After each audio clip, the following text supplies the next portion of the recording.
Good evening students, welcome to modern Taxila. आज हम लोग साइंस का दूसरा पार्ट करेंगे।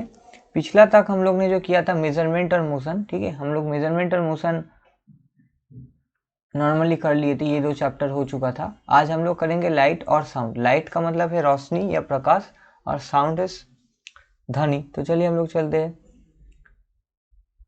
लाइट, ठीक है। लाइट के ऊपर पहले हम लोग पहले देख ले लाइट होता क्या। Light is nothing but an electromagnetic wave. Light is nothing and is nothing but an electromagnetic wave। एक इलेक्ट्रोमैग्नेटिक वेव है। इसको ऐसे भी ना लिख के हम लोग थोड़ा मिटा देते इसको। ये भी कह सकते light is an electromagnetic wave. बात एक ही है, light is an electromagnetic wave. और इलेक्ट्रोमैग्नेटिक का मतलब क्या है वो भी समझ लीजिए। हम लोग हर जगह पढ़ते हैं light is an electromagnetic wave. अब इलेक्ट्रोमैग्नेटिक वेव और कुछ नहीं, विद्युत चुंबकीय तरंग। इसमें दो प्रॉपर्टी होंगे, एक है इलेक्ट्रिक प्रॉपर्टी और एक है इलेक्ट्रिक फील्ड होंगे और दूसरा मैग्नेटिक फील्ड होंगे, ठीक है। दोनों ही प्रॉपर्टी दिखाएंगे, ठीक है। कैसे, अगर मान के चलिए लाइट का डायरेक्शन है, इस तरह से लाइट जा रहा है, तो इसके 90 डिग्री में अगर ये इलेक्ट्रिक फील्ड है तो ये हो जाएगा मैग्नेटिक फील्ड। तो देखिए आपस में सबका एंगल कितना है, म्यूचुअली परपेंडिकुलर है। तो अगर इलेक्ट्रिक वेव, इलेक्ट्रिक फील्ड का वेक्टर अगर इस डायरेक्शन में, तो मैग्नेटिक फील्ड का वेक्टर इस डायरेक्शन में होगा। और light direction of propagation light का इस तरह से, ठीक है। ये हो गया आप लोग को। अब लाइट दो नेचर दिखा देगी। लाइट का नेचर डुअल है। Light is dual nature. Light is dual in nature. Dual in nature मतलब क्या है, लाइट का प्रकृति दो टाइप का, एक है पार्टिकल नेचर और दूसरा वेव नेचर, ठीक है। पार्टिकल नेचर और कुछ नहीं, उसको कण कह सकते हैं हम लोग, ठीक है, कण की तरह, और वेव मतलब तरंग की तरह, ठीक है। अब हम लोग कुछ चीज़ हम लोग फिर से स्लाइड में पीछे मुड़ते हैं, देखते हैं यहाँ पे जो बोला था। अब लाइट में क्या क्या प्रॉपर्टीज होता है, एक है रिफ्लेक्शन और एक है रिफ्रैक्शन। दोनों पिक्चर यहाँ पे हम लोग एक साथ दिया गया है। रिफ्लेक्शन किसको बोलते, bouncing back of light after heating a surface instant of absorbing it. चलिए डायग्राम से हम लोग देख लेते हैं इसका मतलब क्या। अगर इतना तक आप लोग को समझ में आया तो हम लोग चलिए अब फिर से वापस डायग्राम एक नया सा बनाते हैं। रिफ्लेक्शन किसको बोलते हैं, रिफ्लेक्शन या प्रकाश का परावर्तन, ठीक है, परावर्तन, ठीक है। तो कुछ नहीं, मान के चलिए एक सरफेस है, लाइट आया, आने के बाद फिर वापस लौट गया, ठीक है। तो अब ये जो सरफेस है, ये सरफेस और कुछ नहीं कर रहा, ये सरफेस लाइट को वापस भेज दे रहा है, ऑब्जॉर्ब नहीं कर रहा, ठीक है, नॉट एब्जॉर्बिंग। रिफ्लेक्ट कर रहा है, रिफ्लेक्टर मतलब है उसको फिर से बाउंस बैक करा के वापस मोड़ देना, ठीक है। तो जो रे मान के चलिए ए ओ बी, तो ये ए ओ रे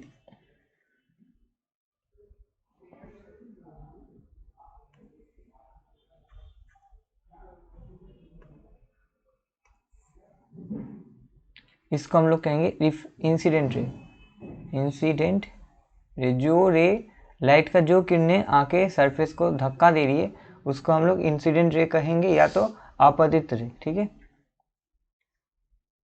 आपतित रे, आपतित किरणें, ये भी कह सकते किरण।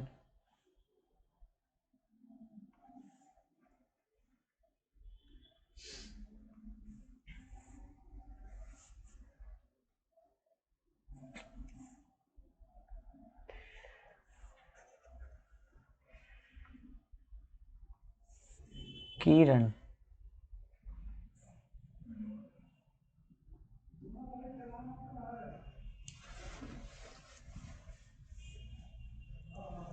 ठीक है।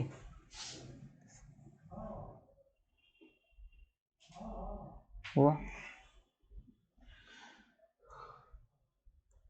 अब ओ बी, धक्का लगने के बाद जब वापस लौट, जिसको बोलते रिफ्लेक्टेड रे, रिफ्लेक्टेड रे, या हम लोग कह सकते हैं परावर्तित किरण,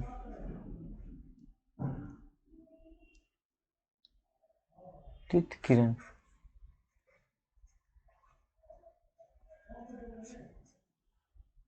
ठीक है, परावर्तित किरण।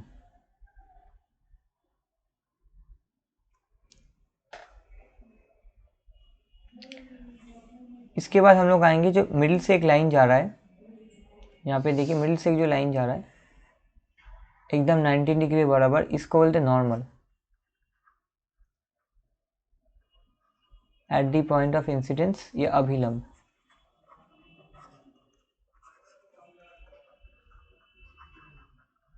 ठीक है, तो इतना तक आप लोग को समझ में आया होगा। तो चलिए अब इसका कुछ रूल्स है जिसको हम लोग लॉज ऑफ रिफ्लेक्शन बोलते हैं,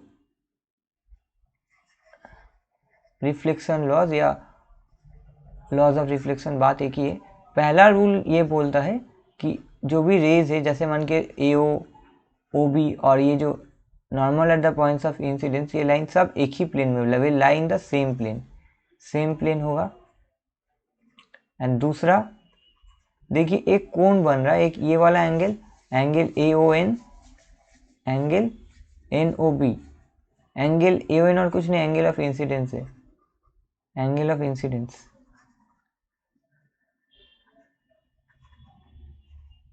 और एंगल एन ओ बी और कुछ नहीं, एंगल ऑफ रिफ्लेक्शन है।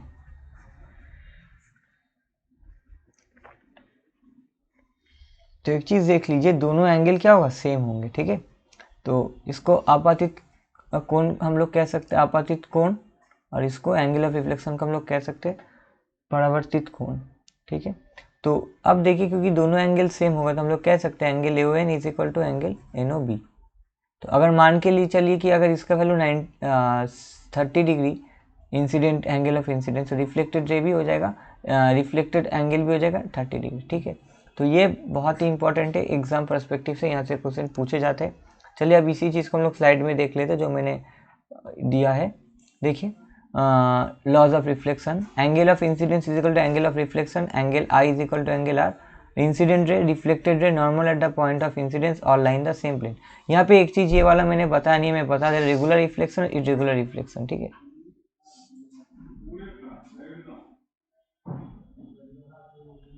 रेगुलर रिफ्लेक्शन और कुछ नहीं, मान के चलिए जब रिफ्लेक्शन का जो रेज है रेगुलरली आएंगे, एकदम यूनिफॉर्म रिफ्लेक्शन होंगे, देखिए सब रेज आपस में पैरेलल होंगे।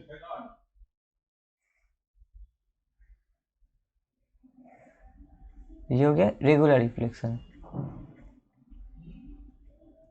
सब रेज आपस में पैरेलल है। ठीक है, लेकिन इरेगुलर रिफ्लेक्शन तब होगा जब सरफेस स्मूथ नहीं होते। ठीक है, इसका एक एग्जांपल हम लोग कह सकते हैं मडी वाटर, या एक मिरर को हम लोग बहुत दिन तक रख देंगे तो देखिए सरफेस, रफ सरफेस में रिफ्लेक्शन ऐसे होते हैं।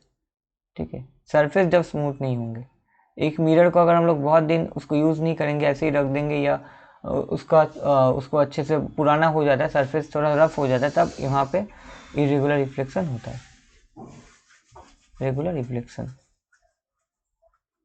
और ये हो गया रेगुलर रिफ्लेक्शन।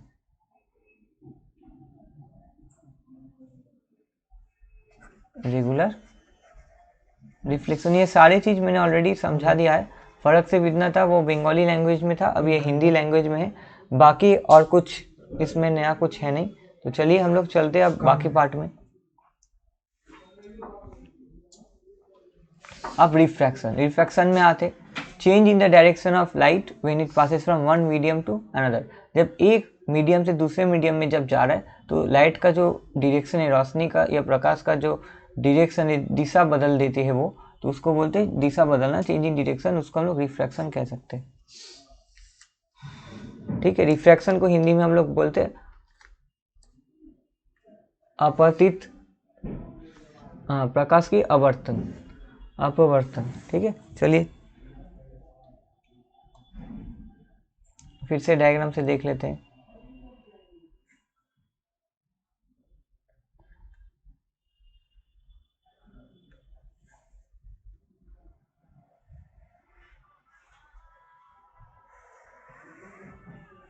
मान के चलिए एयर हो गया, और ये वाटर, रेयर मीडियम,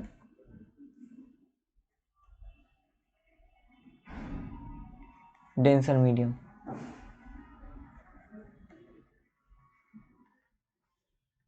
ठीक है, मतलब ये हल्का, ये इस मीडियम का density is light, and density मतलब हम लोग कहेंगे density of medium 1 is less than density of medium 2। ठीक है, चलिए लाइट आया। उसके बाद अगर रिफ्रैक्शन, अगर मान के चलिए सेम डायरेक्शन में होता तो इसी डायरेक्शन में जाने का उसका बात था, लेकिन रिफ्रैक्शन होने के कारण डायरेक्शन चेंज हो जाता है, डायरेक्शन टूवर्ड द नॉर्मल। ठीक है, ठीक है, तो अगर ये एन ओ एन डैश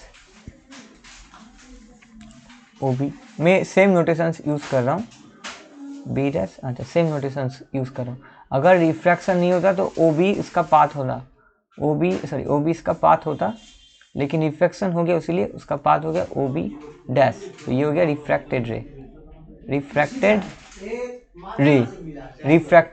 ठीक है, रिफ्रैक्टेड रे। ठीक है, और A O is equal to incident ray. ठीक है, इंसिडेंट रे। ठीक है, चलिए अब हम लोग देख लेते हैं अच्छे से, एंगल देखते। ठीक है, ये एंगल को बोलेंगे angle of incidence, angle A O N angle of incidence, और angle N dash O B dash हो जाएगा एंगल ऑफ रिफ्रैक्शन।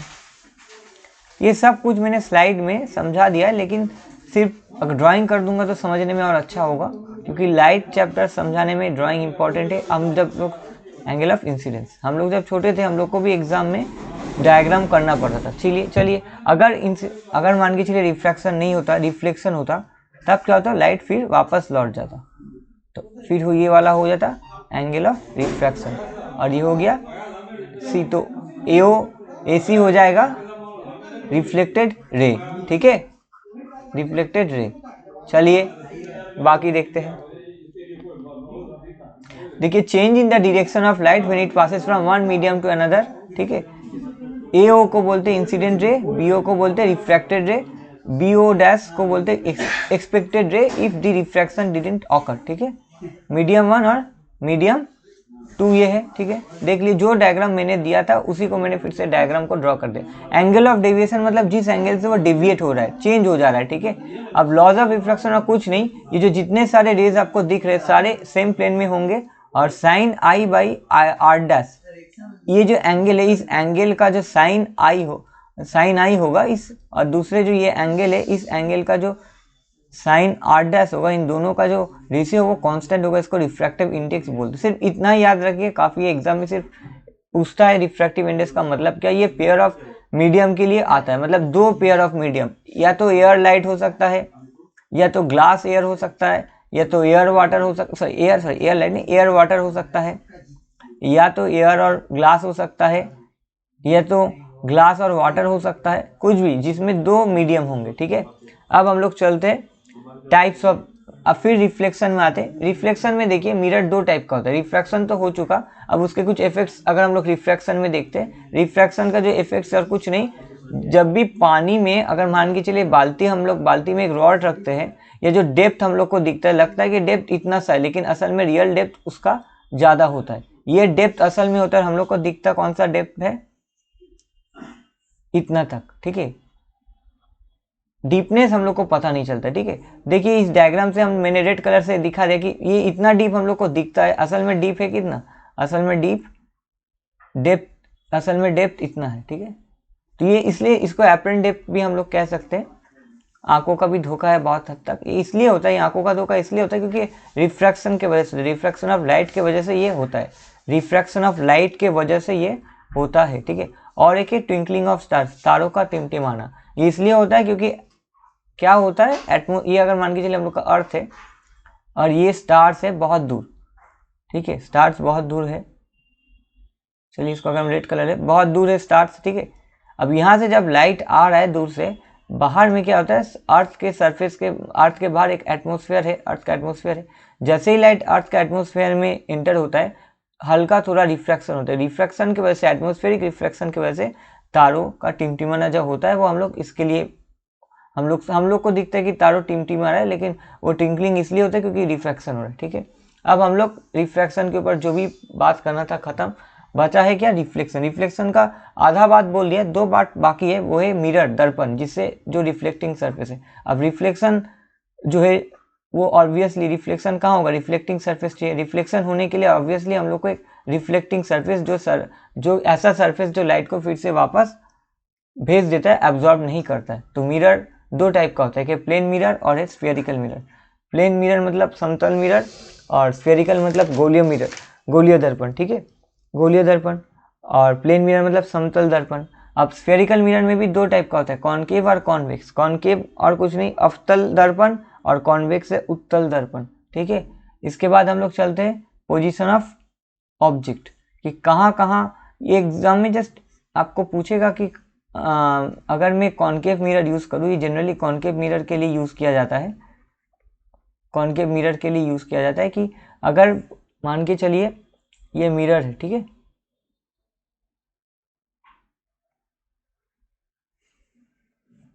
अब एक जो लाइन मैंने ड्रॉ किया, थोड़ा सा मिटा दे रहा हूँ।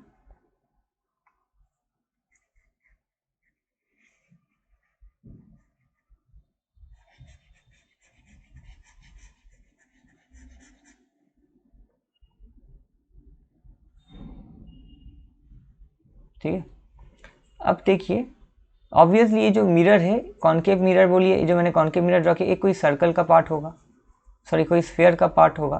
तो जो स्फेयर का पार्ट है, जिस स्फेयर का पार्ट है, उस स्फेयर का जो सेंटर, उसको हम लोग सेंटर ऑफ कर्वेचर बोलते हैं। ठीक है, सेंटर ऑफ कर्वेचर, वक्रता केंद्र। और जो सेंटर ऑफ कर्वेचर पोल, मतलब मिरर का जो मिडिल हिस्सा है, पोल, उसको जोड़ रहा है, पी बोलते हैं। तो सीपी और कुछ नहीं, प्रिंसिपल एक्सिस हम लोग कह सकते हैं, प्रिंसिपल एक्सिस या मुख्य धुरी, मुख्य धुरी। ठीक है, अब सेंटर ऑफ कर्वेचर और पोल के बीच एक आधा पार्ट आता है, उसको बोलते हैं फोकस। फोकस और कुछ नहीं, जब पैरेलल रेस दूर से आ रहा है इन्फिनिटी से, और एक ऐसा पॉइंट में आके मर्ज हो जा रहा है, मर्ज हो रहा है मतलब कन्वर्ज हो रहा है, कन्वर्ज मतलब जहाँ पे मीटिंग हो रहा है, अभिसारी हो रहा है, उसी को हम लोग बोलते हैं फोकस। ठीक है, तो इसको कॉनकेव को बहुत टाइम हम लोग क्या कर सकते हैं, कॉनकेव को हम लोग कन्वर्जिंग मिरर भी बोलते हैं, कन्वर्जिंग मिरर। ठीक है, कन्वर्जिंग मिरर। तो अब देखिए, क्योंकि इन्फिनिटी में लाइट आ रहा है, position of the object infinity, मतलब बहुत दूर अगर पोजीशन होगा ऑब्जेक्ट का, तो इमेज कहाँ बनेगा, इमेज फोकस में होगा, और उसका साइज बहुत छोटा होगा, हाईली डिमिनिस्ड। और जितना भी इमेज होगा कॉनकेव मिरर में, वो रियल होगा, इन्वर्टेड। रियल मतलब जो भी इमेज हम लोग किसी स्क्रीन में कास्ट कर सकते हैं, स्क्रीन में मतलब हम लोग बहुत हद तक क्या करते हैं, जब सिनेमा देखने जाते हैं, बड़ा सा स्क्रीन हम लोग देखते हैं सिनेमा में, तो वो जो पिक्चर है वो ऑब्वियसली खींचा गया होगा कैमरा। जब पिक्चर शूटिंग होता है, पिक्चर जब कोई फिल्म मेकर फिल्म बनाता, ऑब्वियसली वो कैमरा से शूट करता होगा। शूट मतलब और कुछ नहीं, वो उसका बहुत सारा फोटोज, हाई शॉट मतलब बहुत हाई स्पीड फ्रेम में बहुत सारा फोटोज क्लिक करते हैं। अब उसी फ्रेम को हम लोग जब एक के बाद एक कास्ट करेंगे, तो लगेगा जैसे हम लोग जब छोटे हम लोग रहते थे, तब हम लोग फ्लिप बुक बनाते थे, सेम उसी कॉन्सेप्ट के ऊपर पिक्चर का वो बनता है। तो और कुछ नहीं, तो ये जो पिक्चर्स लिए थे वो रियल इसलिए होता है क्योंकि उसका जो पिक्चर है, इमेज को हम लोग स्क्रीन में कास्ट कर सकते हैं। बड़ा सा जो स्क्रीन होता है कोई भी सिनेमा हॉल में, वहाँ पे कास्ट कर सकते हैं। तो जिस इमेज को हम लोग स्क्रीन में कहीं पे भी, पिन होल कैमरा हम लोग बचपन में बनाए भी होंगे बहुत जन, खास करके क्लास 6-7 का किताब में तो रहता है पिन होल कैमरा। तो पिन होल कैमरा में जो इमेज बनता है वो रियल और इन्वर्टेड होता है। ठीक है, तो वैसे ही कॉनकेव मिरर में भी रियल और इन्वर्टेड होगा। तो अब ये तो अब बियॉन्ड सी मतलब सेंटर ऑफ कर्वेचर के अगर पीछे अगर हुआ, तो इमेज कहाँ बनेगा, इमेज एफ और सी के बीच में बनेगा, साइज छोटा होगा, रियल इन्वर्टेड सब जगह। तो देखिए ये लोग नेचर ऑफ इमेज तो पूछता नहीं है, लेकिन इमेज का साइज कैसा होगा, और पोजीशन, इमेज का पोजीशन कहाँ होगा, कहाँ पे छवि बनेगी, और उसका ऑब्जेक्ट भी किस दूरी पे है, ये सारे यहाँ पे डायग्राम मतलब इसका एक टेबल बना के दे दिया है। तो आप लोग इस चीज़ को क्या कीजिएगा, ऑब्वियसली आप लोग को इसका PDF तो मिल ही गया होगा हम लोग का टेलीग्राम चैनल में, जो लोग अभी तक ज्वाइन नहीं किए, मैं बार बार आपसे विनती करता हूँ आप लोग ज्वाइन कीजिए टेलीग्राम चैनल। नहीं तो इस चीज़ का आप लोग का पीडीएफ, वीडियो का पीडीएफ जो है, पीपीटी का पीडीएफ आप लोग को टेलीग्राम चैनल में नहीं मिलेंगे। और खास करके इम्पोर्टेंट एग्जाम के बारे अपडेट्स जो है हम लोग का इंस्टीट्यूट के तरफ से, वो हम लोग वेबसाइट में, अब वेबसाइट में भी हम लोग बताते हैं, यूट्यूब में भी आता है, और टेलीग्राम चैनल में भी हम लोग का बहुत सारे स्टडी नोट्स जाते हैं। खास करके ये जितने सारे वीडियो हम लोग यूट्यूब में देते हैं, उसका मेरा जितना सारा वीडियो अभी तक दिया हुआ है सबका पीडीएफ आपको, पीपीटी का पीडीएफ आपको, आप लोगों को इसमें मिल जाएंगे, टेलीग्राम चैनल में मिल जाएंगे। अभी हाल फिलहाल में हम लोग बहुत जल्दी बैचेस ला रहे होंगे एसएससी, सीएचएसएल, सीजीएल के लिए। आप लोग चाहे तो जुड़ सकते हैं हम लोग के साथ। कैसे जुड़ेंगे फिर से बता दे रहा हूँ। पहला तो इस चैनल को अभी तक जिन लोगों ने सब्सक्राइब नहीं किया, प्लीज़ सब्सक्राइब और बेल बटन दबाइए, ताकि कोई भी नोटिफिकेशन आए, संग संग वीडियो आए, आप लोग को पता चल जाए। और सामने तो एग्ज़ाम भी है, जो लोग भी एसएससी, सीएचएसएल के लिए तैयारी कर रहे हैं उन लोग के लिए तो अच्छा ही होगा। और दूसरा बात, जो लोग सीजीएल का टायर 1 क्रैक किए उन लोग के लिए कांग्रेस। आप लोग टायर 2 के लिए भी अच्छे से तैयारी कीजिए। और जो सारा कंटेंट मैं यहाँ पे दे रहा हूँ वो भी टायर 2 के लिए एकदम इम्पॉर्टेंट है, तो टायर 2 का वजह से भी बहुत आप लोग अच्छे से तैयारी कर सकते हैं। ठीक है, चलिए अब दूसरा, ये तो हो चुका। अब हम लोग चलते हैं नेक्स्ट जो है साउंड। ठीक है, साउंड में चलते हैं। It is a form of energy which produces sensation of hearing. Sound और कुछ नहीं, जब हम लोग के कानों में, ईयर ड्रम में जाके एक सेंसेशन क्रिएट करते हैं, उसीलिए हम लोग सुन पाते हैं। ठीक है, अब ये क्या, it is a device to produce sound. इससे हम लोग, ट्यूनिंग फॉक और कुछ नहीं, एक डिवाइस है जिससे हम लोग साउंड, आवाज़ सुन सकते हैं, वो साउंड प्रोड्यूस करते हैं। साउंड प्रोड्यूस कब होता है, मान के चलिए कोई स्ट्रेच स्ट्रिंग को हम लोग अगर वाइब्रेट करा दे, वाइब्रेट होगा, वाइब्रेट होने से क्या होता है, साउंड क्रिएट होता है। ठीक है, वाइब्रेशन की वजह से साउंड क्रिएट होता है। It is a device to produce sound. अब साउंड का स्पीड कितना है, 344 metre per second in dry air at 20 degree Celsius. अब कुछ टर्म्स जो हम लोग को पता होना चाहिए, terms related to sound waves क्या है। एक है एम्पली वेवलेंथ। वेवलेंथ और कुछ नहीं, देखिए यहाँ पे एक वेने वेव का डायग्राम दिया हुआ है।